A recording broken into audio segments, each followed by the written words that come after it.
السلام علیکم ورحمۃ اللہ وبرکاتہ۔ وعلیکم السلام ورحمۃ اللہ۔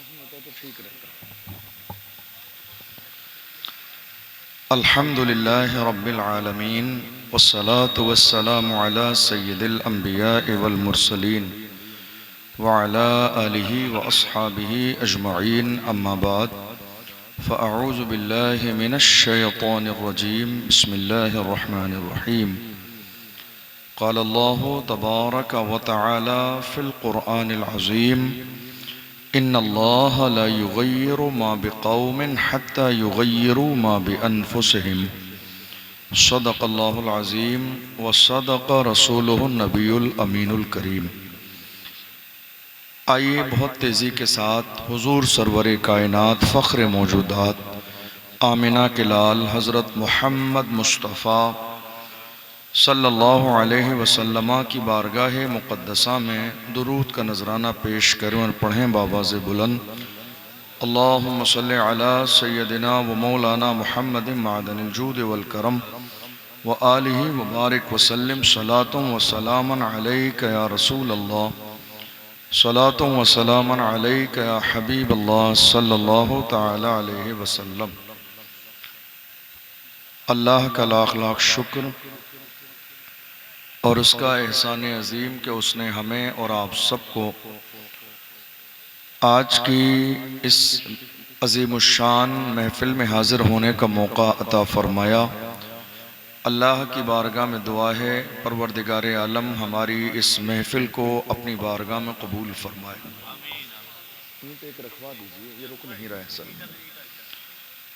قابل مبارکباد ہیں آپ تمام لوگ جنہوں نے اس خوبصورت محفل کو سجایا۔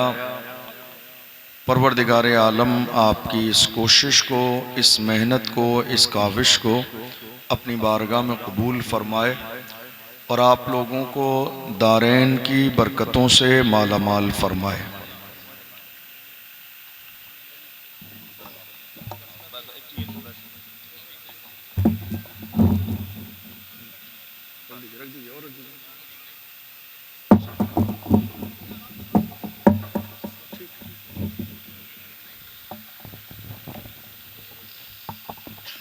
آپ نعرہ مت لگائیے گا، آپ رہنے دیجیے، مائک نعرہ مت لگائیے گا آپ۔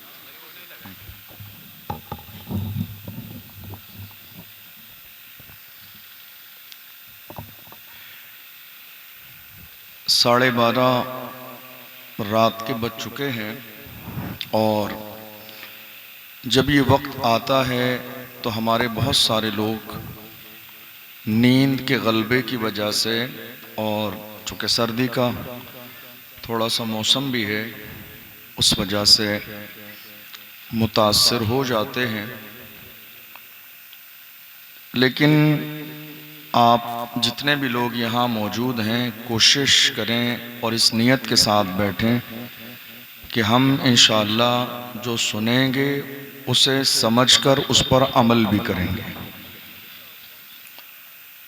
مجھے اصلاح معاشرہ کا موضوع دیا گیا ہے، میں انشاءاللہ اصلاح معاشرہ کے حوالے سے چند باتیں عرض کر کے رخصت ہوں گا۔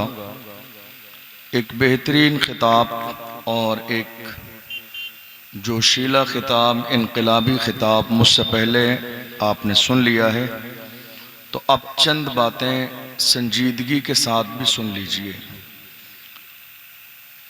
اور ہم اور آپ اتنی بڑی تعداد میں کئی مہینے کی مسلسل کوشش اور محنت کے ساتھ اتنا بڑا جلسہ سجاتے ہیں، اور صرف ہم اس میں اگر جذباتی تقریر سن کے چلے جائیں، کوئی ایک بات نہ سمجھیں، تو مجھے لگتا ہے کہ پھر ہمارا جلسہ سجانا فائدہ مند ثابت نہیں ہوگا۔ قوم کے خون پسینے کی کمائی ان جلسوں میں خرچ ہوتی ہے، اور یہ جلسے سجائے اس لیے جاتے ہیں کہ ہم چند باتیں کم سے کم دین کی سیکھ لیں جو ہماری دنیا اور آخرت کے لیے بہتر رہیں۔ اور جب جلسے کا آغاز ہوتا ہے تو ہم کوئی سنجیدہ بات سننا نہیں چاہتے، جلسہ کرتے تو ہیں دین سیکھنے کے لیے، لیکن جلسے میں کوئی سنجیدہ بات سننا نہیں چاہتے ہیں۔ آپ کو معلوم ہے آج خطیب جو ہے بہت زیادہ جوشیلا خطاب کیوں کرتے ہیں معلوم ہے؟ صرف اس لیے کہ ہماری قوم انہیں مجبور کرتی ہے ایسا کرنے پر،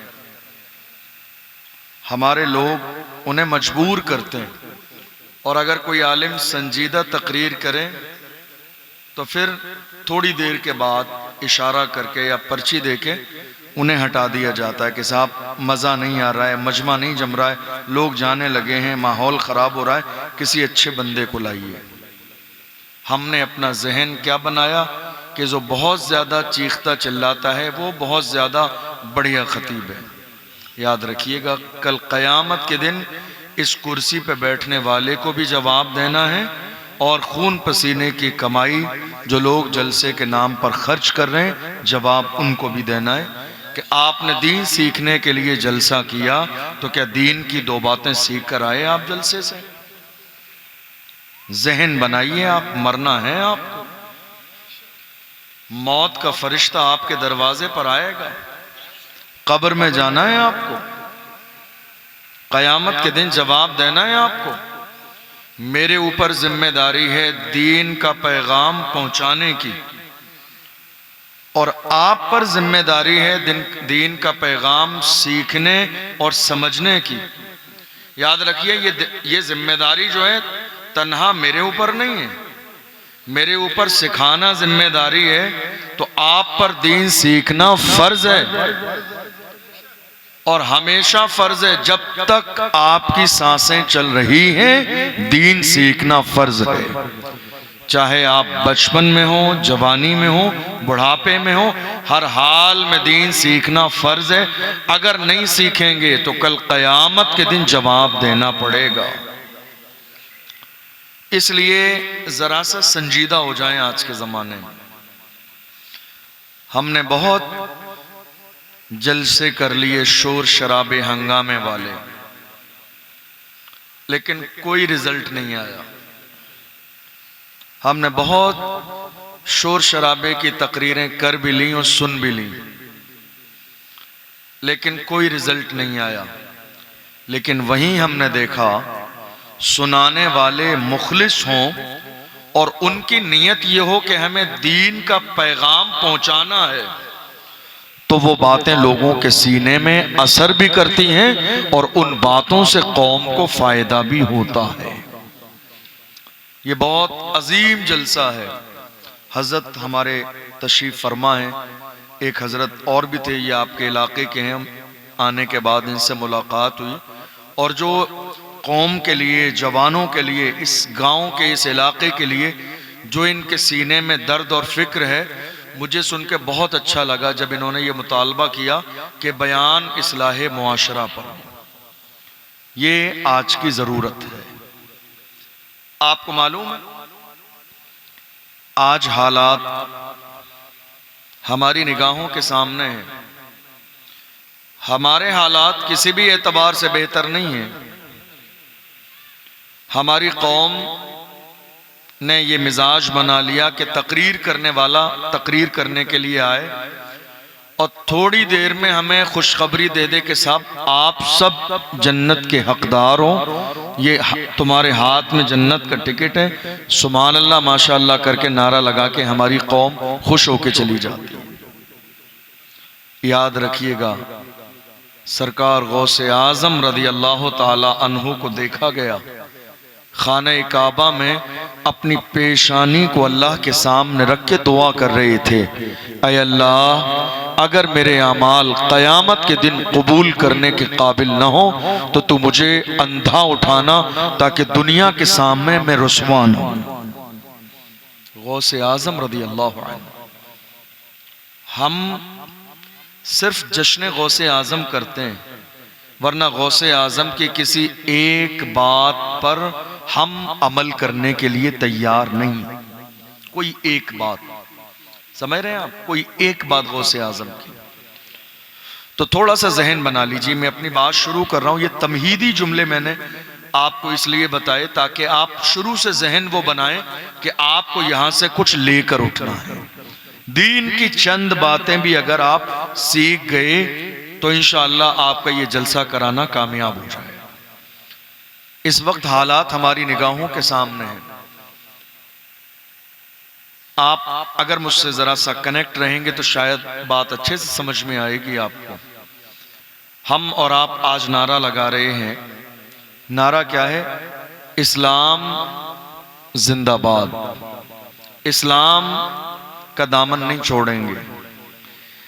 یاد رکھیے اسلام تو ہمیشہ زندہ باد تھا، ہے اور رہے گا.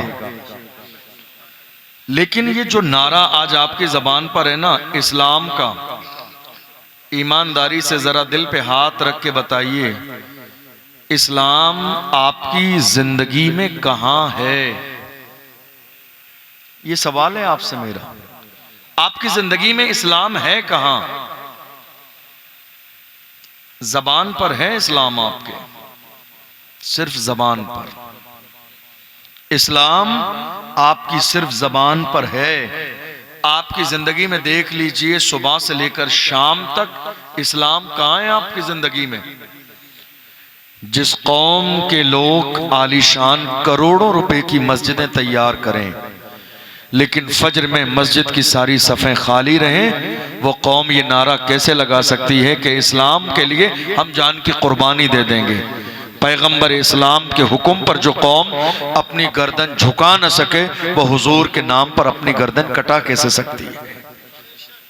جس قوم کے جوان شراب و شباب کے عادی بن جائیں، جس قوم کے جوان گناہوں کی دہلیز پہ قدم رکھ دیں، جس قوم کے جوانوں کے ہاتھ میں شراب کی بوتل اور نشے کے عادی بن جائیں، جس قوم کے جوان رات کے اندھیروں میں زنا کی دہلیز پہ قدم رکھ دیں، وہ قوم دنیا کے نقشے پر کبھی عزت کی زندگی نہیں گزار سکتی.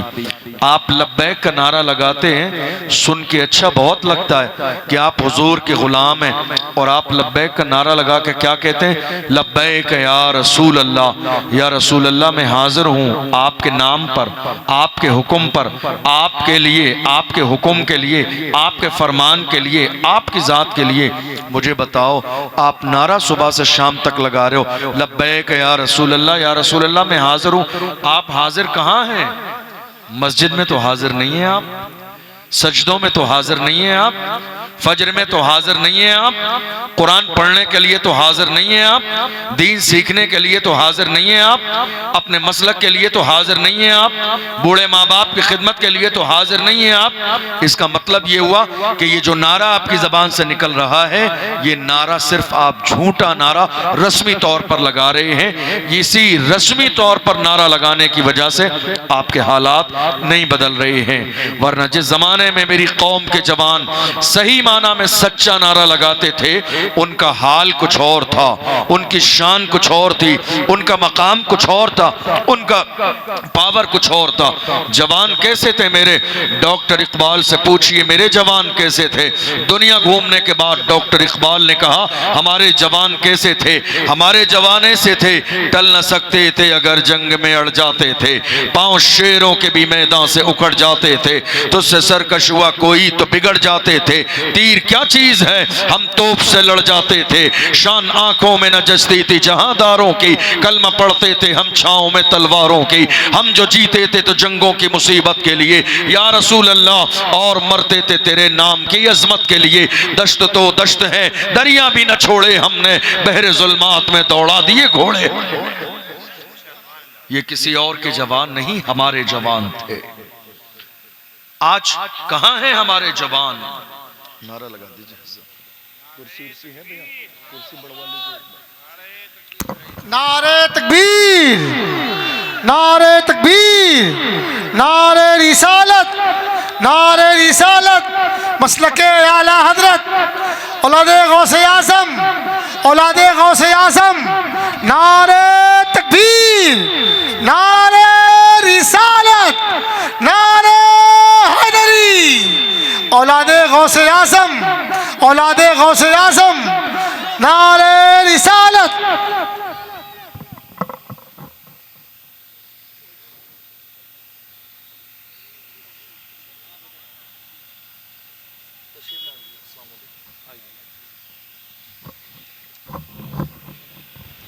آپ لوگ بیٹھ جائیں، بات اب بیٹھ جائیں آپ لوگ۔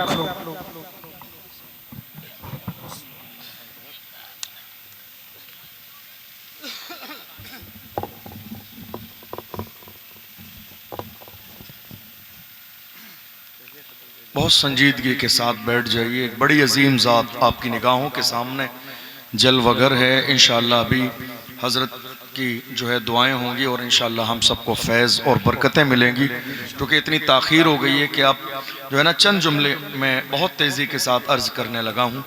میں عرض کر رہا تھا کہ آج ہمارے حالات ہماری نگاہوں کے سامنے ہیں، ہم کہاں کھڑے ہوئے ہیں اور مصطفیٰ جان رحمت صلی اللہ علیہ وسلم نے ہمیں کہاں کھڑا کیا تھا۔ جو طریقہ آج زندگی میں ہمارا ہے، کیا میرے آقا کا یہی طریقہ تھا؟ کیا سونے جاگنے کا انداز میرے نبی نے یہی دیا؟ کیا اٹھنے بیٹھنے کا انداز میرے نبی نے یہی دیا؟ کیا زندگی گزارنے کا انداز میرے آقا نے یہی دیا؟ توجہ ہے آپ کی؟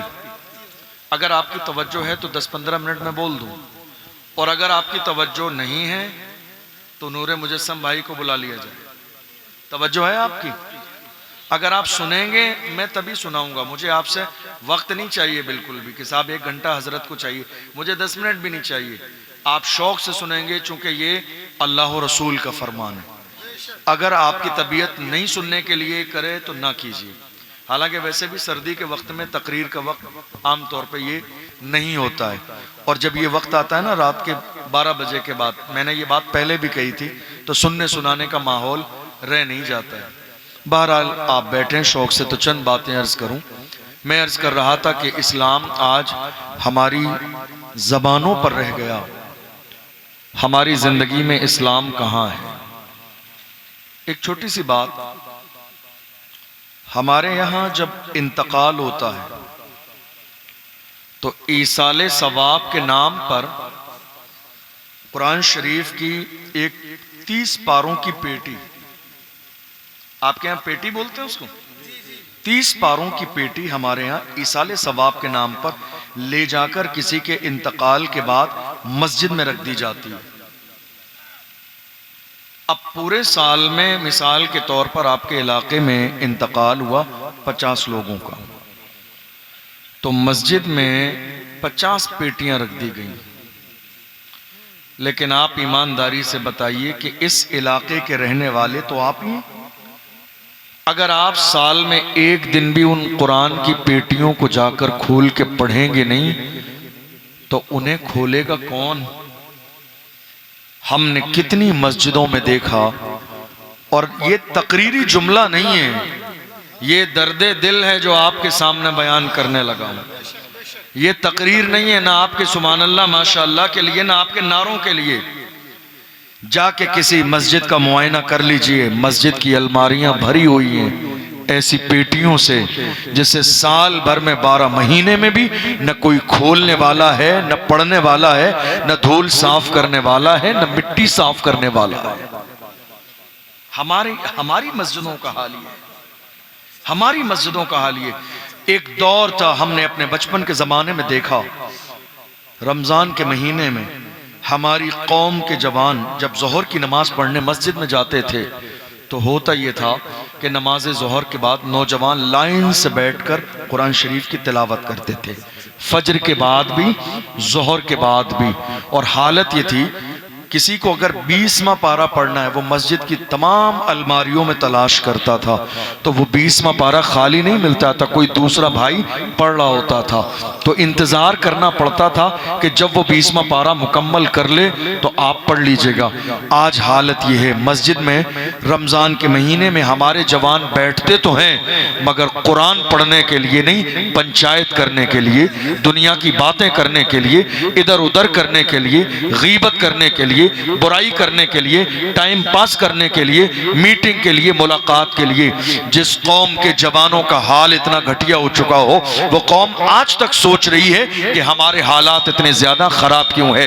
یاد رکھنا، طریق مصطفیٰ کو چھوڑنا ہے وجہ بربادی۔ اسی سے قوم دنیا میں ہوئی بے اقتدار اپنی۔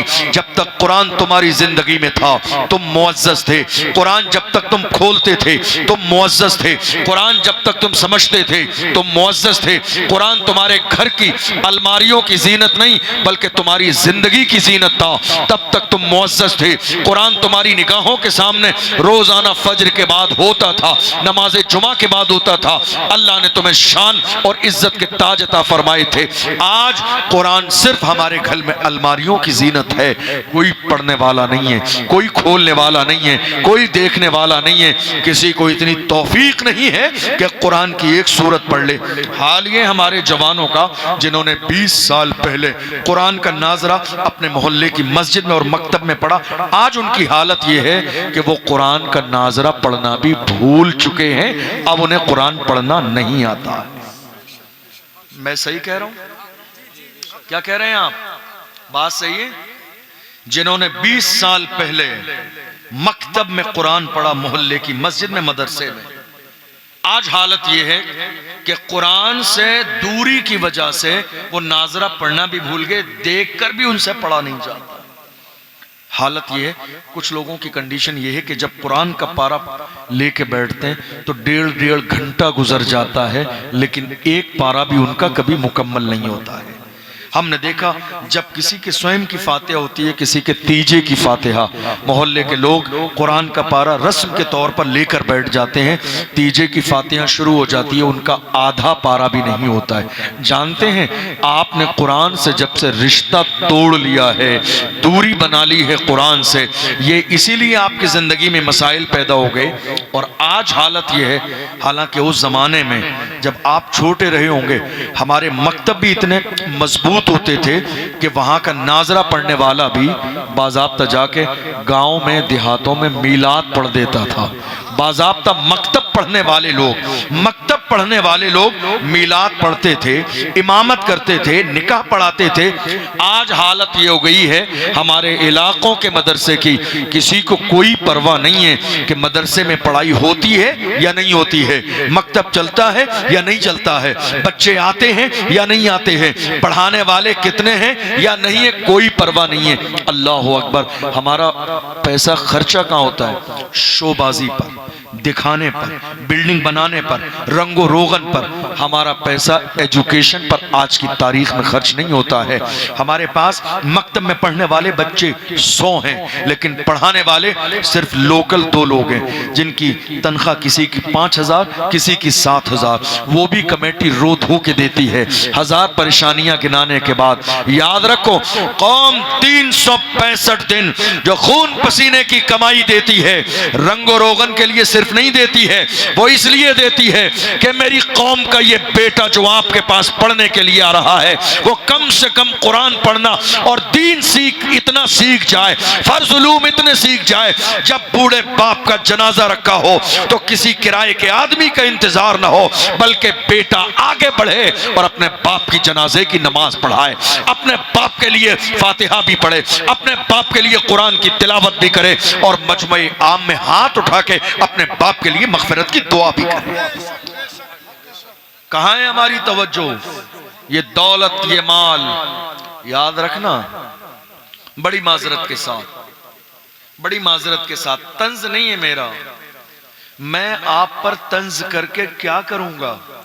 اپنوں پر طنز نہیں کیا جاتا ہے، اپنوں کو راہ دکھائی جاتی ہے، اپنوں کو سمجھایا جاتا ہے، اپنوں کو گائیڈ کیا جاتا ہے۔ یاد رکھیے گا میرے جملے کو، کل قیامت کے دن وہ کمیٹیاں جواب دہ ہوں گی اللہ کی بارگاہ میں، جنہیں مدرسوں کا ذمہ دار بنا دیا گیا ہے، جنہیں مکتب کا ذمہ دار بنا دیا گیا ہے۔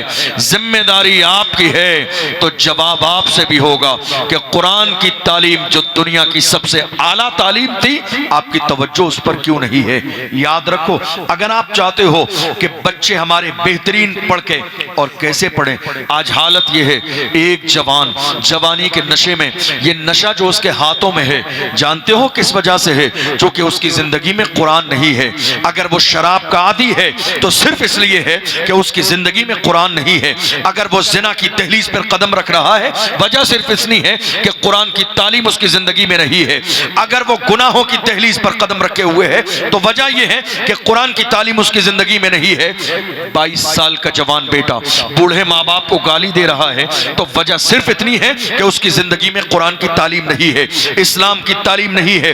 اگر ہمارے مکتب اور مدارس اتنے مضبوط ہو جاتے کہ ہمارا 10 سال کا بچہ قرآن کی تعلیم حاصل کرنے کے بعد اگر میدان میں آتا تو اسے پتا چل جاتا اللہ کا قرآن کہتا فلا تقل لہما اف ولا تنہرہما وقل لہما قولا کریما. خبردار خبردار, ماں باپ کو اف بھی نہ کہنا, جھڑکنا نہیں, ڈانٹنا نہیں. اگر ماں باپ کو جھڑکو گے تو تمہارے لیے جہنم کے دروازے کھول دیے جائیں گے.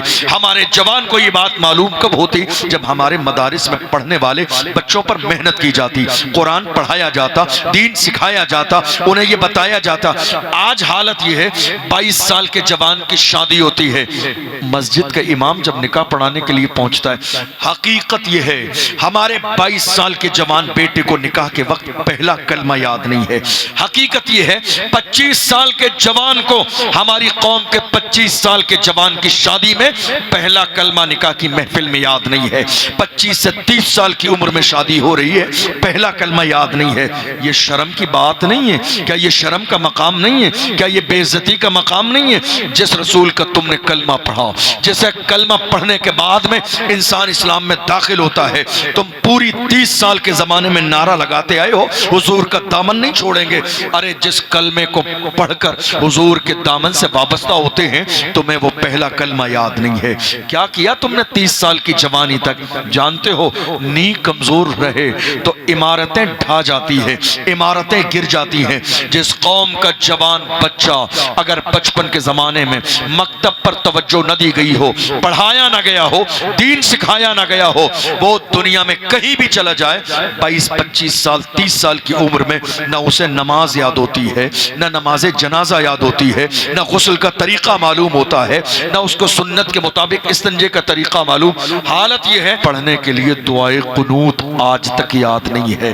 نماز پڑھتے کتنا زمانہ گزر گیا, 40 سال 45 سال 50 سال, مگر تمہیں دعائے قنوت یاد نہیں ہے. کتنے لوگ ایسے ہیں دعائے قنوت میں 4 قل پڑھتے ہیں, کتنے لوگ ایسے ہیں سورہ کوثر پڑھتے ہیں, کتنے لوگ ایسے ہیں وطر کی جگہ میں جہاں دعائے قنوت پڑھنا چاہیے وہاں درود شریف پڑھ کے کام چلاتے ہیں, کتنے لوگ ربنا آتنا فی الدنیا پڑھتے ہیں. کہاں ہو میری قوم کے جوانوں, کہاں ہو, کہاں ہے تمہاری جوانی؟ جوانی شراب و شباب کے لیے نہیں ہے, جوانی گناہوں کے لیے نہیں ہے, جوانی زنا کی دہلیز پر قدم رکھنے کے لیے نہیں ہے. ہمارے جوان کسی بھی دور میں ایسے نہیں تھے. ہمارے جوان کیسے تھے؟ اللہ اکبر. جوانوں کی تعریف مصطفیٰ جان رحمت نے کی ہے, جوانی کی تعریف میرے آقا نے ارشاد فرمائی ہے. جوان جوان ہوتے ہیں اور جس قوم کے پاس جوان ہوتے ہیں وہ قوم معزز اور عزت دار بنتی ہے. لیکن کب؟ جب یہی جوان نیک سیرت ہو, جوان گناہوں کی دہلیز پر نہ ہو, جوان بے راہ ربی کے شکار نہ ہو, جوان محمد عربی کے سچے غلام ہو. اس لیے ارادہ کر کے جائیے, آپ کے علاقے میں مکتب چلتا ہے, مدرسہ چلتا ہے, جو بھی ذمہ داران ہیں, جو بھی کمیٹیاں ہیں, کوشش کرو میری قوم کے جوانوں, اس لیے کہ تم سب مدرسے میں جا کے نہ عالم بنو گے, نہ حافظ قرآن بنو گے, نہ تم مفتی صاحب بنو گے, تو کم سے کم محلے کے مدرسے میں چھوٹے بچوں کو اتنا دین تو سکھاؤ کہ وہ نمازی بن جائے, وہ دیندار بن جائے, اسے نماز یاد ہو جائے, جنازہ پڑھنے پڑھانے کا سلیقہ آ جائے. اتنا تو اپنے بچوں کو دین سکھاؤ.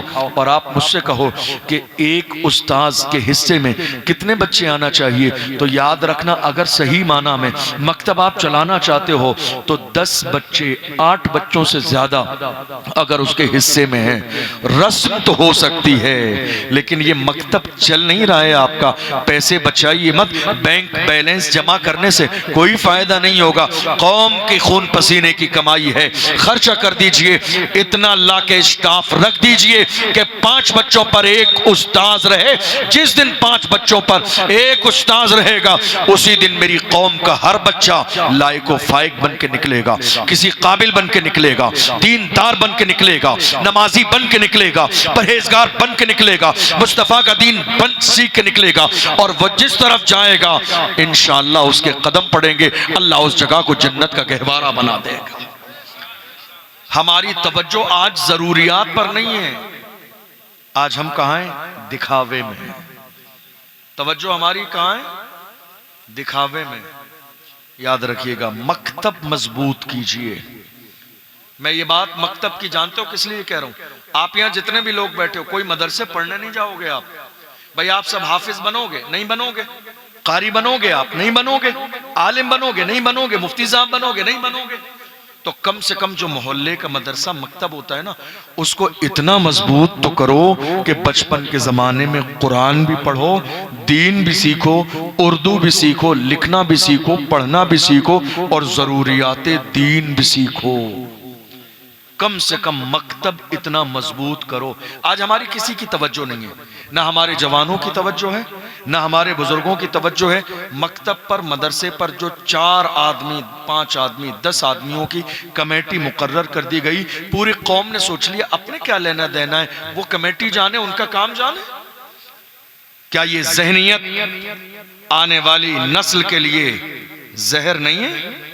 کیا یہ سوچ آپ کی آنے والی نسل کی زندگی کو تباہ و برباد کرنے والی نہیں ہے؟ گاؤں میں ڈی جے بجیں، سب کو مطلب ہے، ناچنے والی عورتیں آ جائیں، سب کو مطلب ہے، عرس کے نام پہ قوالی ہو، سب کو مطلب ہے، محرم میں قوم تعزیہ گھمانے کے لیے پورے ڈھول باجے کے ساتھ تیار ہو جائیں، سب کو مطلب ہے۔ افسوس کہ قرآن کی تعلیم سے کسی کو مطلب نہیں، دین کی تعلیم سے کسی کو مطلب نہیں، قرآن کی تعلیم سے کسی کو مطلب نہیں۔ یاد رکھو، مرنے کے بعد ہر شخص کو جواب دینا ہے۔ اللہ کے محبوب نے فرمایا، کلکم راعن وکلکم مسئول عن رعیتہ، تم میں سے ہر شخص اپنا بھی جواب دے گا، اور وہ جس کا ذمہ دار ہے قیامت کے دن اس کا بھی جواب دینا ہے۔ اللہ کا قرآن کہتا ہے، یا ایھا الذین آمنوا قوا انفسکم واہلیکم نارا، اے لوگو، اے ایمان والو، اپنے آپ کو بھی جہنم کی آگ سے بچاؤ، اپنے گھر والوں کو بھی جہنم کی آگ سے بچاؤ۔ اتنا ان کو اتنا دین دے دو، اتنا اسلام دے دو کہ وہ دنیا کے کسی خطے میں چلے جائیں مگر دنیا کا کوئی اثر ان کے اوپر اثر انداز نہ ہو اور ان کا ایمان خراب نہ کر سکے۔ میں آپ کو بتاؤں، ذہن حاضر ہے آپ کا؟ ارے توجہ ہے آپ کی؟ میری بات سمجھ آ رہی ہے آپ کو؟ آج کتنے لوگ ایسے ہیں، حضور پیر طریقت ہماری نگاہوں کے سامنے جلوگر ہیں، آپ پوچھیے حضرت سے، کتنے لوگ ہم جلسوں میں جاتے ہیں، جب کبھی جلسے سے پہلے یا جلسے کے بعد لوگوں سے ملاقات کا ٹائم ہوتا ہے نا، اگر 100 لوگ ملنے آتے ہیں نا، اس میں سے 90 لوگ کہتے ہیں حضرت اولاد کے لیے دعا کر دینا، ہماری اولاد ہدایت کے راستے پر آ جائے۔ غور کرنا اس جملے پر، یہ ہنسنے والی نہیں، رونے والی بات ہے، رونے والی۔ کہاں کھڑی ہے میری قوم؟ کیا کیا تم نے دنیا میں آنے کے بعد؟ اللہ نے کون سی ایسی چیز تھی جو تمہیں دی نہیں؟ دولت تمہیں عطا فرمائی، شان تمہیں دی ہے، زمین تمہیں دی ہے، کاروبار تمہیں دیے ہیں، پیسے تمہیں دیے ہیں۔ دنیا کی کوئی ایسی نعمت نہیں ہے جو اللہ نے تمہیں عطا نہیں فرمائی ہے، لیکن یاد رکھنا پوچھا جائے گا قیامت کے دن، ہر چیز کے بارے میں پوچھا جائے گا۔ اللہ کا قرآن کہتا ہے، یوم تشہد علیہم السنتہم وایدیہم وارجلہم بما کانوا یعملون۔ قیامت کا دن وہ دن ہے جس دن آپ کے جسم کے اعضاء آپ کے خلاف گواہی دیں گے، آپ کے ہاتھ آپ کے خلاف گواہی دیں گے، پیر آپ کے خلاف گواہی دیں گے۔ جس دنیا کے اور زمین کے جس حصے پر گناہ کریں گے وہ زمین کا حصہ آپ کے خلاف گواہی دے گا۔ اس لیے قدم بڑھانے سے پہلے غور کیا کریں۔ آج میں عرض کر رہا تھا، کم سے کم 100 لوگوں میں 90 لوگ آ کے کہتے ہیں حضرت ہماری اولاد بگڑ گئی، ان سے پوچھا جاتا ہے آپ کی اولاد بگڑی کیسے ہے؟ ذرا دل کے کانوں سے سن کے جائیے گا میری بات. میں کہتا ہوں آپ کی اولاد بگڑی کیسے ہے؟ کہ حضرت ہمارا بیٹا، کوئی کہتا ہے شرابی کی صحبت میں بیٹھ گیا، تھوڑے دن شرابی کی صحبت کی وجہ سے اس کے ہاتھوں میں شراب کی بوتل آ گئی، اب پوری رات شراب پیتا ہے، شراب کے نشے میں دھت رہتا ہے. کوئی کہتا ہے حضرت اس کی دوستی کسی ایسے بندے سے ہوئی، اس کا تعلق لڑکیوں سے تھا، تو میرا بیٹا بری صحبت کی وجہ سے زنا کے دروازے تک پہنچ گیا، اب وہ جوانی کے نشے میں زنا کرتا ہے.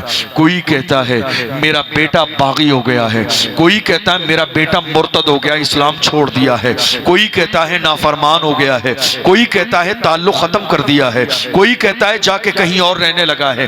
یہ ساری شکایتیں آپ کی زبان پر کیوں ہیں معلوم ہے؟ اور کتنے ماں باپ ہمارے پاس آ کے کہتے ہیں حضرت اگر کوئی نقش بناتے ہیں تو نقش دے دیجئے، میرے بیٹے کو کسی نے تعویذ بنا کے اس کا ذہن بھٹکا دیا ہے اور میرا بیٹا باغی ہو گیا ہے. اے میری قوم کے بزرگوں، تمہارے بیٹے کو کسی نے تعویذ گھول کے نہیں پلایا. دراصل جس زمانے میں تمہیں تربیت کرنا تھی تم نے اولاد کی تربیت ہی نہیں کی. تمہارا بیٹا شرابی کے قریب بیٹھا، شرابی ہو گیا، زانی کے قریب بیٹھا، زانی ہو گیا، بدکار کے قریب بیٹھا، بدکار ہو گیا. کاش تم نے بچپن کے زمانے میں جب تمہارے بیٹے کا دل کورے کاغذ کی طرح تھا، اس زمانے میں مدرسے میں اور مکتب میں بھیجا ہوتا اور مکتب اتنا مضبوط کر لیا ہوتا کہ اسی زمانے میں تمہارے بیٹے کے دل پر لکھا ہوتا وَلَا تَقْرَبُوا الزِّنَا إِنَّهُ كَانَ فَاحِشَةً وَسَاءَ سَبِيلًا. قرآن کا پیغام خبردار خبردار، زنا کے قریب نہ جانا، اس لیے کہ بے حیائی ہے اور برا راستہ ہے، جہنم کا راستہ ہے. اگر بچپن کے زمانے میں تمہارے بیٹے کے دل پر یہ نقش کر دیا ہوتا تو کسی کی صحبت میں بیٹھ جاتا، لیکن تمہارے بیٹے پر نہ زانی کی صحبت اثر انداز ہوتی، نہ بدکار کی صحبت اثر انداز ہوتی. ایک ایمان والے کی شان یہ ہے وہ دنیا کے ماحول سے متاثر نہیں ہوتا ہے، بلکہ ایک عاشق کی شان یہ ہوتی ہے کہ وہ جہاں بیٹھتا ہے وہ اپنا اثر چھوڑتا ہے، وہ اپنا کردار چھوڑتا ہے، وہ اپنی فکر چھوڑتا ہے. دنیا نے دیکھا بایزید بستامی کے زمانے میں محلے کے لوگوں نے آ کے کہا تھا حضور ایک بدکار عورت آ گئی ہے، اس نے آ کے ڈیرا جما لیا ہے، جوان اس کے دروازے پہ جاتے ہیں زنا کرنے کے لیے.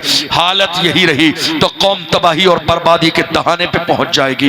دیکھو ایمان والا کسی اور سے متاثر نہیں ہوتا ہے، بلکہ ایمان والا جہاں رہتا ہے اپنا اثر چھوڑتا ہے. بایزید بستامی دروازے پہ جا کے بیٹھ گئی، عورت کو ایک دن کے لیے خرید لیا، پیسے دے دیے. اس عورت نے کہا حضرت بتائیے حکم کیا ہے؟ دیکھو ایمان والا کیسا ہوتا ہے.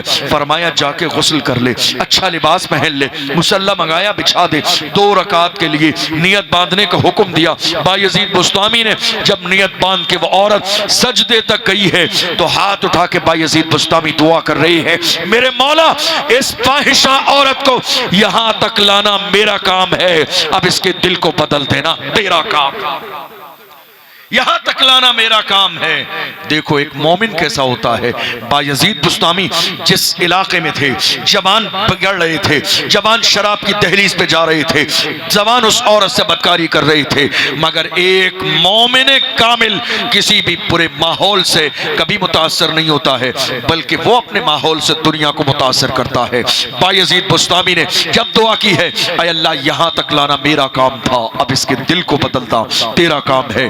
دنیا دیکھ رہی ہے عورت جا رہی ہے سجدے میں، بدکار ہے، مگر سب پیشانی اٹھا رہی ہے تو اس کی پیشانی میں سجدوں کا نور چمک رہا ہے. اللہ اکبر. ایک مومن کامل جہاں رہتا ہے وہ دوسروں کے برے اثر کو قبول نہیں کرتا ہے، اگر وہ پہلے سے تہذیب یافتہ ہو، اگر پہلے سے اس کے سینے میں قرآن کی روشنی ہو، اگر پہلے سے اس کی زندگی میں قرآن ہو، اگر پہلے سے محمد عربی سے رشتہ مضبوط ہو. اس لیے فکر کرنا چھوڑ دو کہ میرا بیٹا بروں کی صحبت میں بیٹھے گا برا ہو جائے گا. تم اپنے بیٹوں کو بزرگوں کے نقش قدم پر چلا کر بچپن کے زمانے میں اس کے سینے پہ محمد عربی کا دین لکھ دو. جس دن مکتب اور مدرسے میں اپنے بچوں کے سینے پر تم دین لکھ دو گے انشاءاللہ تمہارا بچہ جہاں جائے گا وہ دنیا کے برے اثر سے متاثر نہیں ہوگا، بلکہ وہ جہاں بیٹھے گا محمد عربی کی بات کرے گا، وہ دین کی بات کرے گا، وہ حضور کی بات کرے گا، وہ شریعت کی بات کرے گا. اور اور انداز اس کا یہی ہوگا، لحد میں عشق رخ شاہ کا داغ لے کے چلے، اندھیری رات سنی تھی چراغ لے کے چلے، تیرے غلاموں کا نقش قدم ہے راہ خدا، وہ کیا بہک سکے جو یہ سراغ لے کے چلے۔ بات سمجھ آ رہی ہے آپ کو؟ میری بات سمجھ آ رہی ہے آپ کو؟ اولادیں بگڑ اس لیے رہی ہیں کہ بچپن کے زمانے میں جب ان کا دل کورے کاغذ کی طرح تھا تو ہم نے اس دل پر کچھ بہتر لکھا نہیں، اور وہ لکھنے کی جگہ کون سی ہے؟ مکتب، محلے کا چھوٹا سا مدرسہ جہاں محلے کے بچے پڑھنے جاتے ہیں۔ اگرچہ توجہ نہیں ہے آج میری قوم کی اس پر، یہ پیغام لے کر جائیے اور کل جا کر گاؤں میں تمام لوگوں کو بٹھا کر میٹنگ کیجئے، جائزہ لیجئے۔ 100 روپے کے فروٹ کا ٹھیلا لگانے والا انسان جب شام کو اپنے دروازے پہ واپس آتا ہے نا، وہ بھی بیٹھ کر حساب لگاتا ہے، میں نے کیا کھویا کیا پایا، مجھے فائدہ ہوا یا نقصان ہوا۔ ہمارے مکتب اور مدرسے کو چلتے ہوئے گاؤں میں 20 سال کا زمانہ گزر گیا، ہم نے کبھی جا کے پتا کیا رزلٹ کیا ہے اس کا، نتیجہ کیا ہے اس کا، بچے کتنے پڑھ رہے ہیں، ان کے نام کیا ہیں، ولدیت کیا ہے، کیا پڑھ رہے ہیں، نصاب کیا ہے، سلیبس کیا ہے، پڑھانے والے کون ہیں، پڑھاتے کیا ہیں، ایگزام کون لیتا ہے، نتیجہ کہاں آتا ہے، رزلٹ کہاں آتا ہے۔ نہیں میرے عزیزو، آپ کو اس نتیجے کی فکر اس لیے نہیں ہے، میں بتاؤں اس رزلٹ کی پرواہ آپ کو اس لیے نہیں ہے جو کہ آپ کی جیب سے تنہا پیسہ نہیں جاتا ہے، اس لیے آپ کو فکر نہیں ہے، قوم کے خون پسینے کی کمائی ہے، اس لیے آپ نے لگا دی، نہ کبھی رزلٹ پہ غور کیا، نہ نتیجے پہ غور کیا، نہ کبھی لسٹ پہ غور کیا، نہ ٹیچر سے کبھی جا کے ملاقات کی، نہ جا کے اندر کا حال دیکھا، پڑھتے ہیں بھی یا نہیں پڑھتے ہیں، کلاس لگتا بھی ہے یا نہیں لگتا ہے، بچے وہ سیکھ رہے ہیں یا نہیں سیکھنا چاہیے۔ اور یاد رکھیے گا کسی بھی ادارے کی ترقی کے لیے،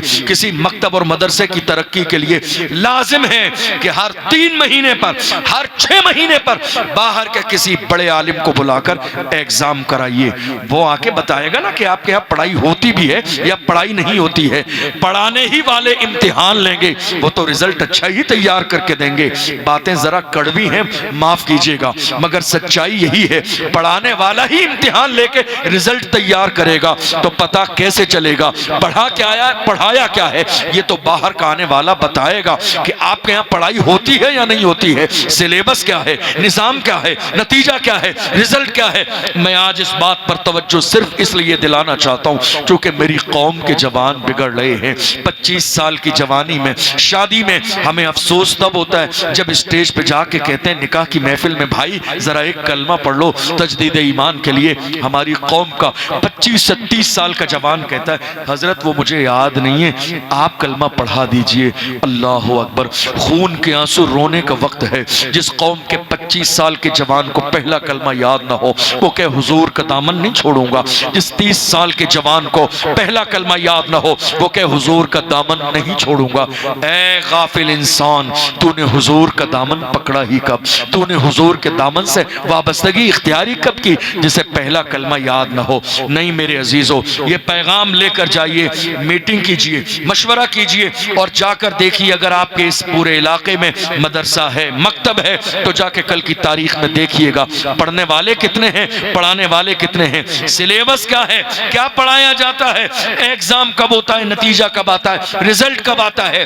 رسم کے طور پر مکتب نہ چلائیے، رسم کے طور پر مدرسے مت چلائیے، قوم کے خون پسینے کی کمائی رسم کے طور پر نہ لگائیے۔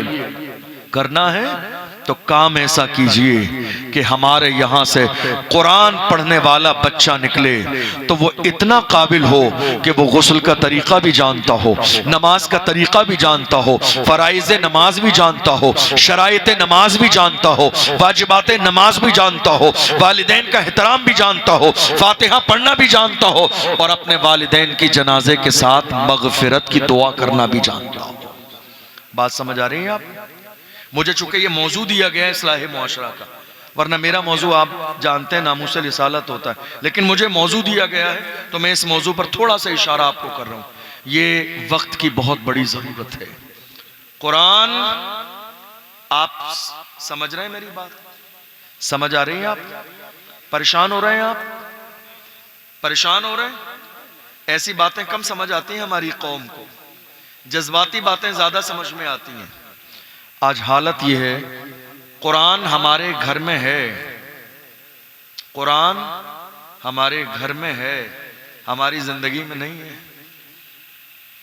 ہماری قوم کے جوانوں کا حال یہ ہو گیا، ہفتے بھر ایک وقت کی نماز نہیں پڑھیں گے، اور جمعے کی نماز بھی 2 رکعت پڑھ کے مسجد سے باہر نکل جائیں۔ کیا جمعے میں صرف 2 رکعت نماز ہے؟ میں صرف آئینہ دکھا رہا ہوں آپ کو۔ لبیک کا نعرہ بعد میں لگائیے، یا رسول اللہ آپ کا دامن نہیں چھوڑیں گے، یہ غور کیجئے آپ نے دامن پکڑا ہی نہیں آج تک، آپ نے صحیح معنی میں دامن پکڑا ہی نہیں۔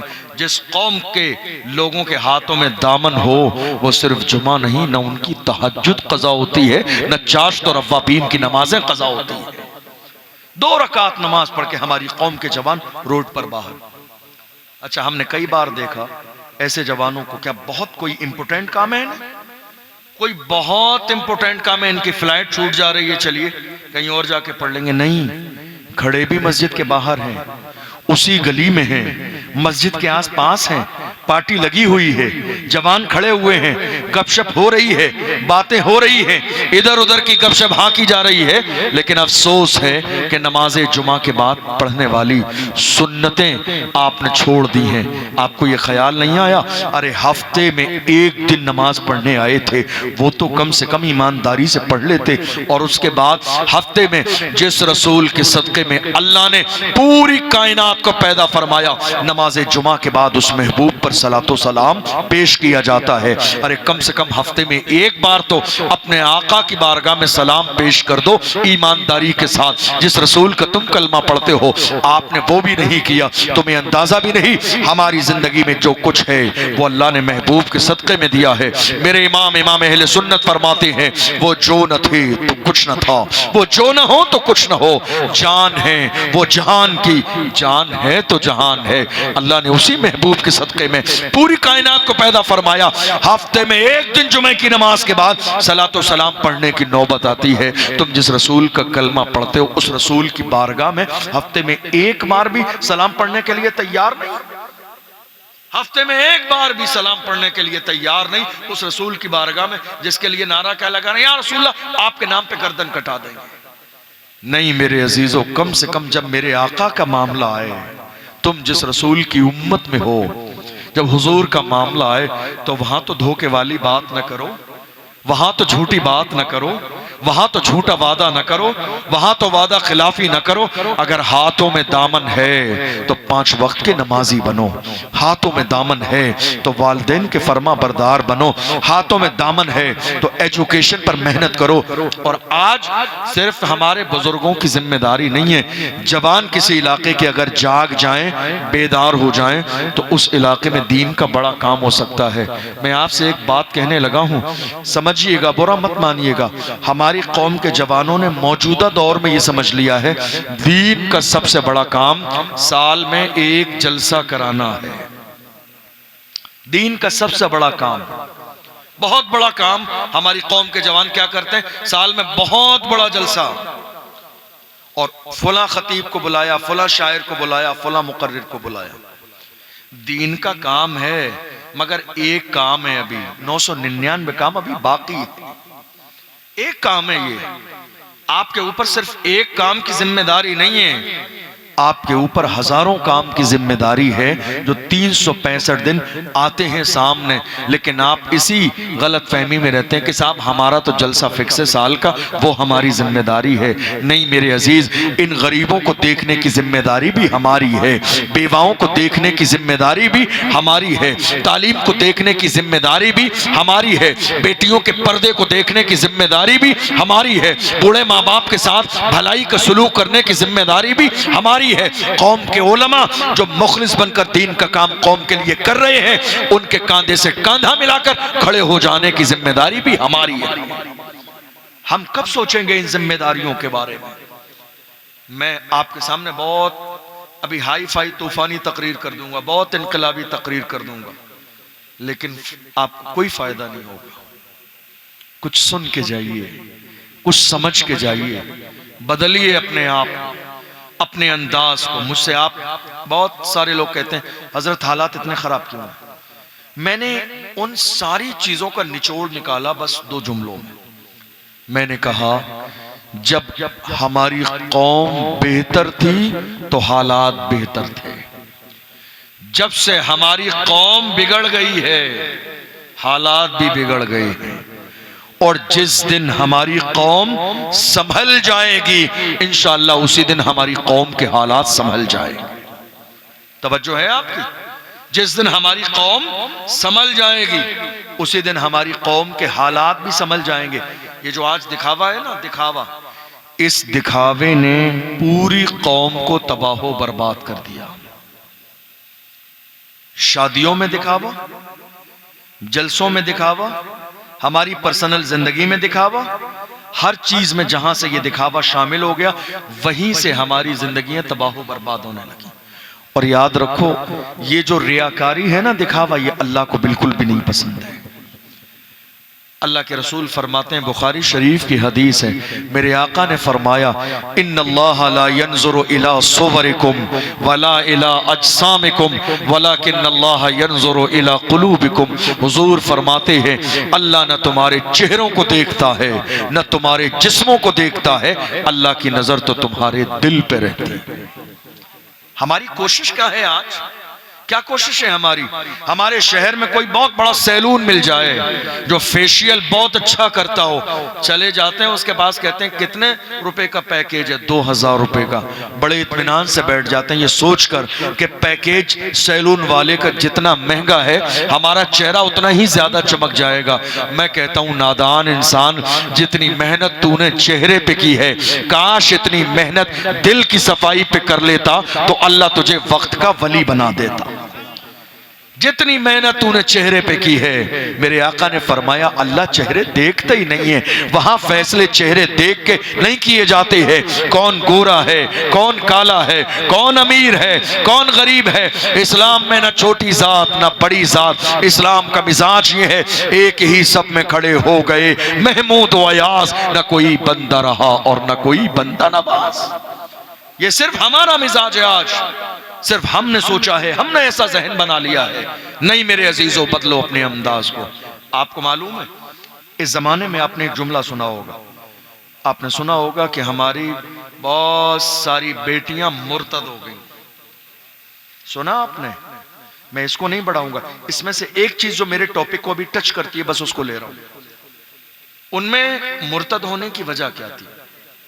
آپ میں سے بہت سارے لوگ نہ سمجھتے ہو مرتد، اس کا مطلب ہوتا ہے انہوں نے اپنا دین چھوڑ دیا۔ ہزاروں میں تعداد نہیں ہے، لاکھوں میں تعداد ہے جن میں سروے کے مطابق تقریباً 25 سے 30% بیٹیاں ایسی ہیں اپنا گھر چھوڑنے والی، مذہب چھوڑنے والی، گھر سے بھاگنے والی۔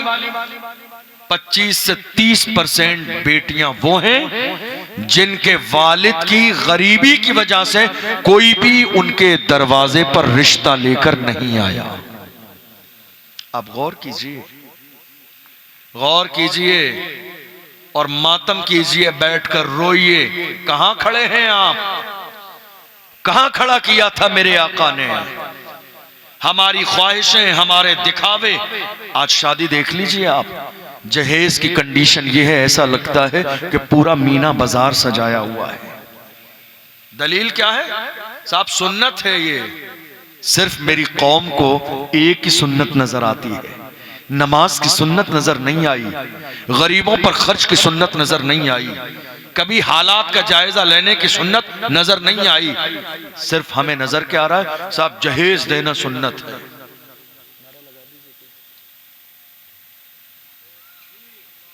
آئیے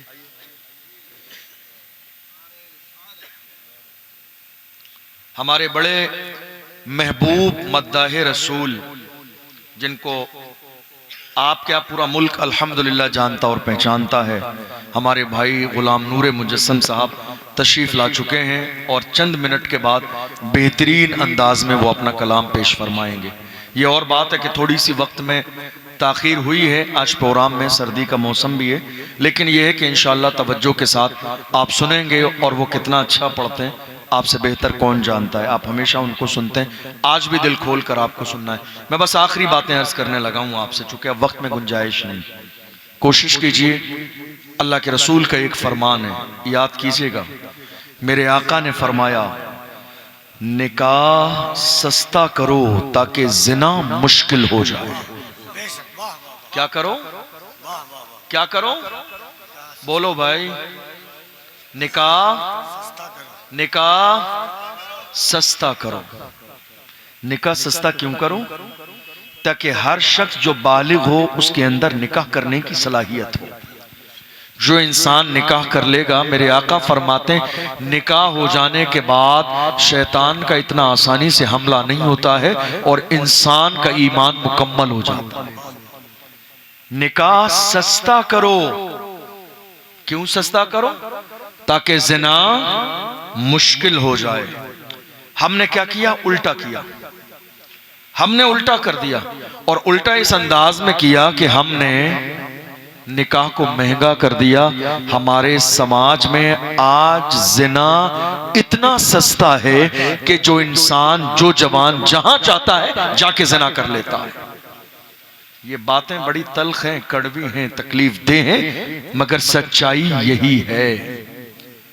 جوان جانتے ہیں یہ بات، جو لوگ شہروں میں رہتے ہیں بہت اچھے سے یہ بات جانتے ہیں کہ جہاں نکاح مشکل ہو جائے وہاں پر زنا کتنا آسان ہو جاتا ہے۔ آپ کے سامنے یہ ساری صورتحال، حالات بہتر کیسے ہوں گے؟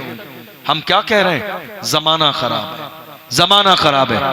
زمانہ خراب نہیں ہے۔ فاتح خیبر شیر خدا کرم اللہ تعالی وجہ الکریم فرماتے ہیں زمانے کو برا نہ کہو، زمانہ ہم سے ہے، ہم زمانے سے نہیں ہے۔ زمانے کا بہتر ہونا یہ ہمارے اوپر ڈیپینڈ کرتا ہے۔ ہم بہتر ہیں تو زمانہ بہتر ہے، ہم بگڑ گئے تو زمانہ بگڑ گیا۔ آج اگر ہم نے محمد عربی صلی اللہ علیہ وسلم کے اس فرمان پر عمل کر لیا ہوتا کہ نکاح سستا کرو، تو آج میری قوم کی بیٹیوں کا حال یہ نہ ہوتا۔ 25 سے 30% بیٹیاں چلی گئیں گھر چھوڑ کر، بھاگ کر۔ کس لیے جانتے؟ کتنی بیٹیوں سے پوچھا گیا ایسی کون سی نوبت آئی کہ تم نے اپنے باپ کی عزت کو پیروں کے نیچے پامال کر دیا؟ کہا کیا کریں، عمر ہماری 30 سال کی ہو گئی، غریب رکشہ چلانے والا بوڑھا باپ، اسی لیے کوئی ہمارے دروازے پہ نہیں آیا کہ نہ تو میرج ہال میں شادی ہو سکے گی، نہ 500 باراتی اس کے دروازے پہ جا سکیں گے، اور نہ جو ہماری زندگی کی فرمائشیں ہیں، سامان کی جو لسٹ ہے 4 ویلر اور بائک، وہ پوری کر سکے گا۔ اس لیے کوئی بھی ہمارے دروازے پر رشتہ لے کے نہیں آیا۔ آپ کی سمجھ سے بہترین میرج ہال ہے، لیکن حضور نے کہا سب سے بہترین جگہ میرج ہال نہیں ہے، سب سے بہترین جگہ اللہ کا گھر مسجد ہے۔ اور صرف میرے نبی نے زبانی طور پر یہ جملہ کہا نہیں ہے، بلکہ پریکٹیکل سیدہ زاہدہ طیبہ طاہرہ جان احمد کی راحت پہ لاکھوں سلام، اپنی بیٹی لخت جگر نور نظر خاتون جنت فاطمہ الزہرا رضی اللہ تعالی عنہا کا نکاح اللہ کے محبوب نے مسجد نبوی میں فرمایا۔ صرف بتایا نہیں، صرف اعلان نہیں کیا، بلکہ پریکٹیکل میرے آقا نے اپنی بیٹی خاتون جنت کا نکاح مسجد نبوی میں کیا۔ اس سے بہتر نکاح ہے کوئی؟ نہ اس سے بہتر کوئی بیٹی ہے، نہ ہوئی ہے، نہ قیامت تک ہو سکتی ہے۔ نہ اس بیٹی سے، نہ اس دلہن سے زیادہ عظمت والی دلہن آج تک ہوئی ہے، نہ قیامت تک ہو سکتی ہے۔ نہ اس دولہے جیسا۔ کون دولہا؟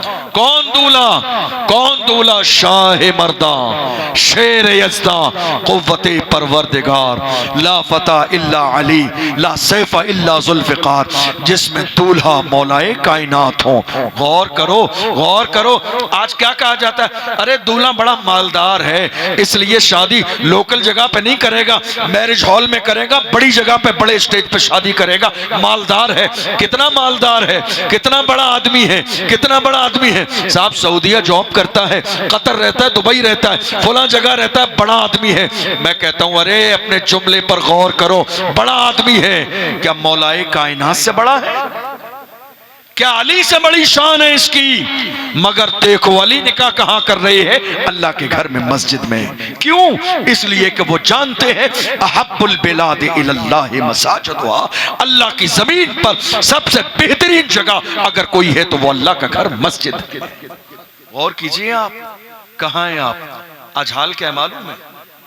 یہ جو اسٹیج لگایا جاتا ہے نکاح کا، تمام دوستی کے نام پر جوتے پہننے والے لوگ اسی اسٹیج پر ہوتے ہیں۔ منہ میں گٹکا ہے، دوستی کے نام پر اسی اسٹیج پر ہیں دولہا کے دوست۔ سر پہ ٹوپی نہیں ہے مگر وہیں مڈر گستی کر رہے ہیں۔ وضو کر کے نہیں آئے ہیں مگر اسی اسٹیج پر ہیں۔ پٹاخے ہاتھوں میں ہیں، اسی اسٹیج پر ہیں۔ نہ یہ لحاظ ہے کہ نکاح سنت ہے، یہاں قرآن کی بات ہوگی، یہاں دین کی بات ہوگی، یہاں خطبہ پڑھا جائے گا، یہاں رسول اللہ کی سنت ادا کی جائے گی، کسی بات کا کوئی لحاظ نہیں ہے۔ لیکن وہی نکاح اگر مسجد میں ہوتا ہے تو کوئی ناپاکی کے عالم میں اللہ کے گھر میں داخل نہیں ہوتا ہے، کوئی بے وضو مسجد کے اندر داخل نہیں ہوتا ہے، کوئی گٹکا کھاتا ہوا مسجد میں داخل نہیں ہوتا ہے، کوئی بغیر ٹوپی والا اللہ کے گھر میں داخل نہیں ہوتا ہے۔ جتنے بھی لوگ ہوتے ہیں پاک بھی ہوتے ہیں اور سر پہ ٹوپی بھی ہوتی ہے، باوضو ہوتے ہیں، اور جہاں یہ پاک باز محفل سجتی ہے اللہ کی رحمتوں کا نزول وہیں ہوتا ہے۔ آپ سمجھ رہے ہیں؟ میں آپ کو ایک چھوٹی سی بات بتاؤں اگر آپ کا ذہن حاضر ہو۔ آج طلاق بہت زیادہ ہو رہی ہے، طلاق بہت زیادہ ہو رہی ہے۔ میں دارالفتہ میں بیٹھتا ہوں راجستھان میں، 5 سال ہو گئے دارالفتہ میں بیٹھتے ہوئے، صبح سے لے کر شام تک طلاق کے مسائل آتے ہیں، اتنی طلاقیں ہو رہی ہیں۔ ہم نے غور کیا، میرے آقا کا ایک فرمان ہے، حضور نے فرمایا جس کام میں اللہ کا ذکر نہ کیا جائے وہ مکمل نہیں ہوتا ہے۔ جس کام کا آغاز، جس کی شروعات اللہ کے ذکر سے نہ ہو وہ کام کبھی پورا نہیں ہوتا ہے۔ ہماری شادی ہو تو رہی ہے مگر اللہ کے ذکر سے نہیں ہو رہی ہے۔ ہر وہ کام ہو رہا ہے جو شادی میں نہیں ہونا چاہیے۔ حالت یہ ہے ہماری شادی میں، یہ جو 4 دن کی شادی ہے نا، شادی اوریجنل ہے کتنے دن کی؟ شادی صرف آدھا گھنٹے کی اوریجنل شادی، صرف محفل نکاح۔ اور افسوس کہ اسی محفل نکاح پہ ہماری قوم میں کسی کی توجہ نہیں۔ شادی 4 دن کی نہیں ہے، آپ کی یہ ہلدی شادی نہیں ہے، آپ کا یہ رات کا جاگنا شادی نہیں ہے، آپ کا یہ ڈی جے بجانا شادی نہیں ہے، آپ کا یہ تماشے کرنا شادی نہیں ہے، آپ کا یہ ڈھول بجانا شادی نہیں ہے، آپ کا یہ شریعت کے خلاف کام کرنا شادی نہیں ہے۔ یہ 200 لوگوں کی بارات، یہ جہیز، یہ دکھاوے، یہ میرج ہال شادی نہیں ہے۔ اوریجنل شادی صرف محفل نکاح ہے جو صرف آدھا گھنٹے میں ہوتی ہے۔ یہ جو مہندی ہے نا آپ کے گھر میں، پورے خاندان نے پیلے کپڑے پہنے ہوئے ہیں، پورے خاندان کے مردوں کو، رشتہ داروں کو ہمارے گھر کی بیٹیاں بالٹیوں میں ہلدی کھول کھول کر پورے محلے کو پیلا کر رہی ہیں۔ بے حیائی ہے، بے حیائی ہے۔ تمہاری بیٹیاں اس کام کے لیے رہ گئیں، تمہاری بیٹیاں اس کام کے لیے رہ گئیں۔ شرم کی بات ہے یہ، شرم کی بات۔ تمہیں اندازہ نہیں ہے تمہاری بیٹیاں اس کام کے لیے نہیں ہے۔ تمہاری بیٹیوں کا حال یہ تھا، یہ اتنی پاک باز تھی، یہ سجدہ کر کے دعا کر کے ہاتھ اٹھاتی تھی تو اللہ ان کے ہاتھ گرنے بعد میں دیتا تھا، ان کی دعاؤں کو اللہ پہلے قبول فرما لیتا تھا۔ تمہاری شادیوں میں یہ جو ہلدی شامل ہو گئی، شادی نہیں ہے، اور یہ اسلامی رسم بھی نہیں ہے۔ آپ کہو گے یہ آئی کہاں سے؟ ڈراموں سے، سیریل سے، ٹی وی سے، غیروں کے یہاں سے۔ اسلامی رسم نہیں ہے یہ رات کا جاگنا۔ میرے نبی نے منع فرمایا رات کو جاگنے کے لیے، جاگنے کے لیے میرے نبی نے۔ اگر کوئی دینی کام نہ ہو تو عشاء کی نماز کے بعد میرے نبی نے فرمایا فوراً سو جاؤ تاکہ فجر میں جلدی اٹھ کے جماعت کے ساتھ نماز ادا کرو۔ آپ جاگ رہے ہیں، رات جگا کر رہے ہیں، کس کام کے لیے؟ ناچنے کے لیے۔ بہت سارے لوگ مسکرا رہے ہیں، روئیے روئیے، یہ ہنسنے والی بات نہیں، رونے والی بات ہے۔ شرم کرو شرم، تمہارے ہاتھ میں محمد عربی کا دامن ہے اور تمہارے ہاتھوں میں، تمہارے گھروں میں اسلام نام کی کوئی چیز نہیں۔ یہ ہنسنے والی بات نہیں، رونے والی بات ہے۔ تم مومن ہو، تمہارے گھر میں قرآن جیسی عظیم کتاب موجود ہے۔ کیا مسلمانوں کی شادیاں ایسی ہوتی تھی؟ کیا مسلمان ایسے ہوتے تھے؟ کیا مسلمانوں کے گھروں پہ شادی کے نام پر ڈھول باجے ڈی جے بجتے تھے؟ نہیں میرے عزیز، ہاتھ جوڑ کے برا لگے تو معاف کیجئے گا، لیکن یہ شادی اسلامی شادی نہیں ہے۔ بیٹا خدا نے دیا، بیٹی خدا نے دی، رشتہ خدا نے دیا۔ شادی کے لیے 5 لاکھ کا خرچہ ہے نا، تو یہ 5 لاکھ کا اللہ نے غیب سے انتظام کرایا۔ سونا اس نے دیا، چاندی اس نے دی۔ تم کہہ رہے ہو تمہارے بازو کی کمائی ہے، میں کہتا ہوں بازو میں طاقت دینے والی ذات بھی میرے رب کی ہے۔ تم کہہ رہے ہو تم نے سعودیہ اور قطر سے پیسے کمائے، بازو کی کمائی ہے۔ ارے نادان، تیری صرف محنت ہے، رحمت تو صرف میرے رب کی ہے۔ صرف تیری محنت سے کامیابی نہیں ہے، جب تک 2 چیزیں شامل نہ ہو، تیری محنت، خدا کی رحمت، جب یہ 2 چیزیں شامل ہوتی ہے تو اللہ بندے کو کامیاب فرماتا ہے۔ تیری محنت تو ہو سکتی ہے مگر اللہ کی رحمت نہ ہو تو کامیابی نہیں ملتی ہے۔ نہیں میرے عزیز، بدلو اپنے انداز کو۔ یہ جو علماء منبر پہ بیٹھے، یہ سادات اکرام، یہ غوث اعظم کے شہزادے بیٹھے، یہ سب کے سب یہ جملے آپ سے دشمنی میں نہیں کہتے ہیں۔ نشتر جو لگاتا ہے وہ دشمن نہیں ہوتا، جو ڈاکٹر چیرتا بھی ہے، پھاڑتا بھی ہے، سلتا بھی ہے، ٹانکے بھی لگاتا ہے، مگر وہ دشمن نہیں ہے تمہارا۔ وہ یہ نہ کرے تمہارے زخم پر تو تمہاری جان چلی جائے گی۔ دشمن نہیں ہے، وہ نشتر لگا رہا ہے اس لیے کہ تمہیں نئی زندگی دے رہا ہے۔ اس لیے علماء جو بیان کرتے ہیں وہ دشمنی میں نہیں، قوم کی اصلاح کے لیے۔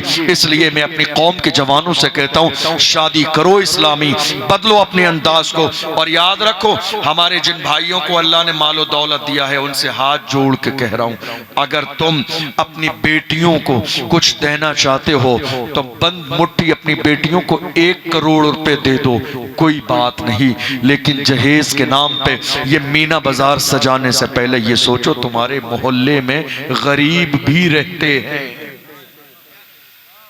اسلام احساس والا مذہب ہے۔ اسلام نے ہمارے ضمیر زندہ کرنے کا مزاج دیا ہے ہمیں۔ ہم صرف اپنے بارے میں سوچیں گے۔ میں نے تو ایک روایت اپنے بزرگوں سے ایسی بھی سنی کہ ایک شخص کا اکلوتا بیٹا جب میرے آقا اس کے باپ کو ملا نہیں، حضور کی بارگاہ میں آ کے شکایت کی کہ یا رسول اللہ اکلوتا بیٹا ہے، صبح سے نہ جانے کہاں غائب ہو گیا۔ بزرگوں سے سنا تو حضور نے فرمایا کوئی بات نہیں، بیٹھ جاؤ، مل جائے گا۔ تھوڑی دیر کے بعد خبر ملی کہ فلاں چبوترے پر یتیم بچوں کے درمیان تیرا بیٹا کھیل رہا ہے۔ وہ شخص جانے لگا تو ہاتھ پکڑ لیا، میرے آقا نے جانے نہیں دیا۔ یا رسول اللہ میرا بیٹا مل نہیں رہا تھا، اب ملا ہے تو جانے نہیں دیتے۔ دیکھو اسلام کیسا احساس والا مذہب ہے۔ میرے نبی نے کہا سنا نہیں، تیرا بیٹا یتیموں میں کھیل رہا ہے جن کے باپ زندہ نہیں ہے، تو جائے گا، سینے سے لگائے گا، پیار کرے گا تو ان یتیم بچوں کے خیال آ جائے گا کاش آج میرا باپ بھی زندہ ہوتا، کاش آج میرا باپ بھی زندہ ہوتا۔ دیکھو اسلام کتنا احساس والا مذہب ہے۔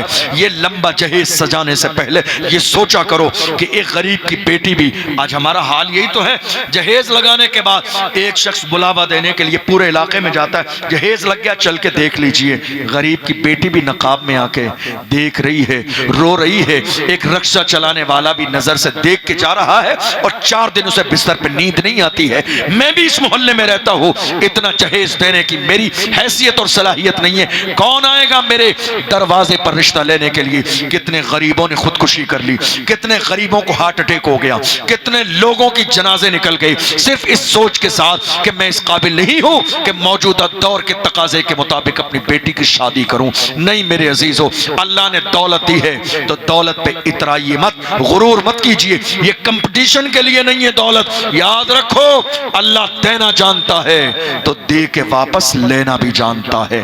تمہیں اندازہ نہیں، قارون کا خزانہ چھین لیا گیا، فرعون کی دولت ختم ہو گئی، شداد اپنی جنت میں ایک لمحے کے لیے جا نہ سکا، رستم جیسے پہلوانوں کا نام ختم ہو گیا۔ عزت دینے والی ذات میرے رب کی ہے، خدا نے دیا ہے، عزت کے ساتھ کھائیے، سر جھکا کے کھائیے، اترا اترائیے نہیں، غرور نہ کیجئے، دکھاوا نہ کیجئے، کمپٹیشن نہیں مجھے دیا ہے میں دوں گا، نہیں میرے عزیز، اسلام دین جو ہے احساس ہے، اسلام میں احساس ہے، اس لیے غریبوں کی بھی خیال کریں، کمپٹیشن نہیں ہے اس میں۔ آج ہماری قوم کمپٹیشن میں لگ گئی، ورنہ کسی دور میں ہمارے ہاں کمپٹیشن عبادت میں ہوتا تھا کہ تم نے 5 وقت کی نماز پڑھی ہے تو میں آج رات سے انشاءاللہ تہجد کی نماز بھی پڑھوں گا۔ ہمارے ہاں کمپٹیشن عبادت میں ہوتا تھا، ان سارے معاملات میں نہیں۔ جب بیٹیوں کا آج حال یہ ہے نا، جب رخصتی ہونے لگ جاتی ہے، بس 2-4-5 منٹ، جب رخصتی ہونے لگ جاتی ہے نا تو اس کے بھائی اس کے سر پر قرآن لے کے چلتے ہیں۔ کئی جگہ یہ نئی رسم آئی ہے، فلموں سے، ڈراموں سے، اسلامی نہیں ہے۔ 4 بھائی اس کے چاروں طرف لے کے قرآن۔ پوچھا ہم نے بھیا یہ کیا ہے؟ یہ تو ہم نے دیکھا نہیں بچپن سے آج تک۔ کہا حضرت رخصتی ہو رہی ہے قرآن کے سائے میں۔ کس کے؟ قرآن کے سائے میں۔ افسوس تمہاری ہلدی قرآن کے سائے میں نہیں ہوئی، تمہاری بارات قرآن کے سائے میں نہیں ہوئی، تمہاری شادی قرآن کے سائے میں نہیں ہوئی، تمہارا ولیمہ قرآن کے سائے میں نہیں ہوا۔ تم قرآن بھی استعمال کر رہے ہو صرف شو کے لیے، قرآن استعمال کر رہے ہو ویڈیو گرافی کے لیے، قرآن استعمال کر رہے ہو سیلفی بنانے کے لیے، قرآن استعمال کر رہے ہو صرف فوٹو کے لیے، قرآن استعمال کر رہے ہو ریلز بنانے کے لیے۔ یاد رکھو اللہ کی مار ایسی پڑے گی، زندگی بھر پچھتاتے رہو گے مگر کہیں چین و قرار نہ ملے گا۔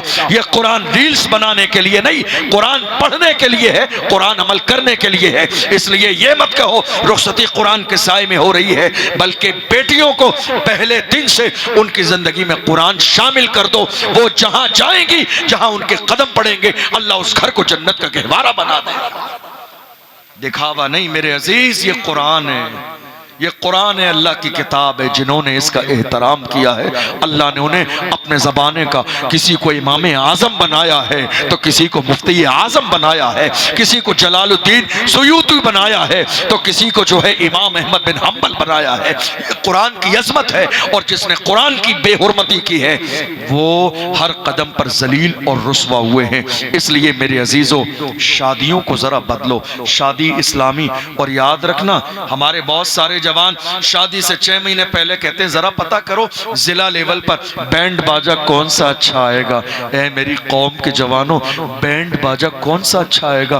تم مومن ہو، ایمان والے ہو، تم کوشش یہ کرو تمہارے یہاں جب شادی ہو تو شادی کے ہر کام سے 2 دن پہلے محفل میلاد کرو، کسی اچھے نعت پڑھنے والے کو بلاؤ، کسی عالم دین کو بلاؤ، گھنٹے 2 گھنٹے کی محفل کرو تاکہ شادی کا آغاز بعد میں ہو، اللہ کا ذکر پہلے ہو جائے۔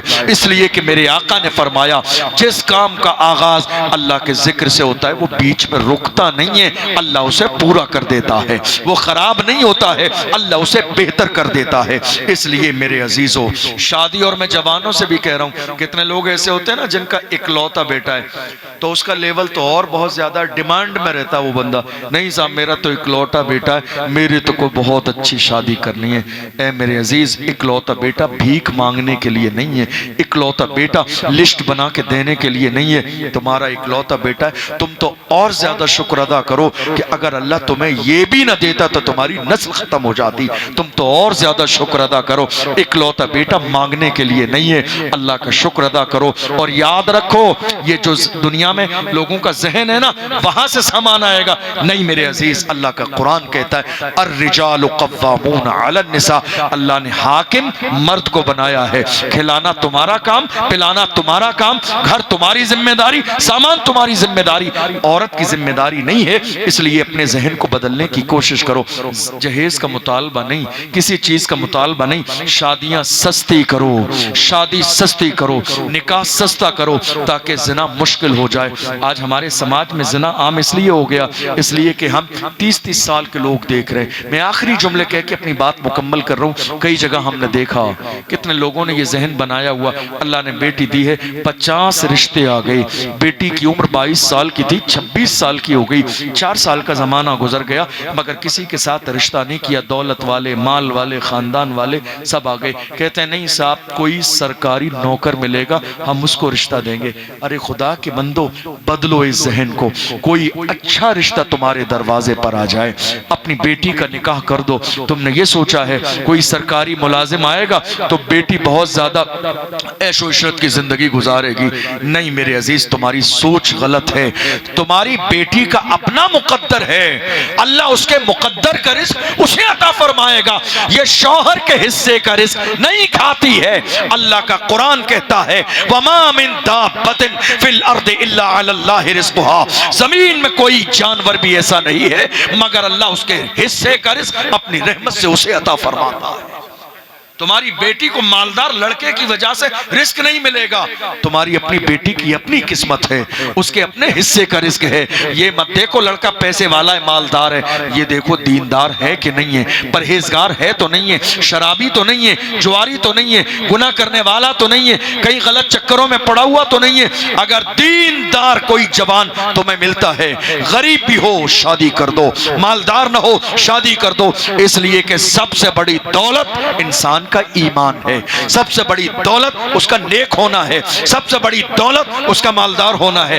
آپ ہم سے پوچھئے, قبلہ بیٹھے ہوئے آپ ان سے پوچھئے, غلام نور مجسم صاحب پورے ملک میں گھومنے والی شخصیت, بڑے بھائی کفیل انور صاحب بیٹھے, پوچھئے ان سے. ہم نے دیکھا ہے لڑکے بڑے بڑے مالدار کروڑ پتیوں کے ہاں کسی نے شوق میں بیٹی دے تو دی کہ بڑے گھر میں جائے گی. یہ پتہ نہیں ہے نواب صاحب کے جو ہے مزاج کیسے ہے, شوق کتنی عجیب ہے. ایک بیوی گھر میں ہے تو ایک بیوی گھر کے باہر ہے. خدا کے بندو یہ باتیں اچھی نہیں لگتی کہتے ہوئے برسر منبر, لیکن مزاج یہ مت رکھو دولت والا خوش رکھے گا, نہیں. اچھا انسان دیکھو, دولت ہے تو اللہ کا شکر ہے, لیکن بندہ نیک ہو, پرہیزگار ہو, متقی ہو, بزرگوں کی صحبت والا ہو, نسبت والا ہو, سادات کا احترام کرنے والا ہو, ماں باپ کا احترام کرنے والا ہو, بزرگوں سے محبت کرنے والا ہو, اور رزق حلال کمانے والا ہو.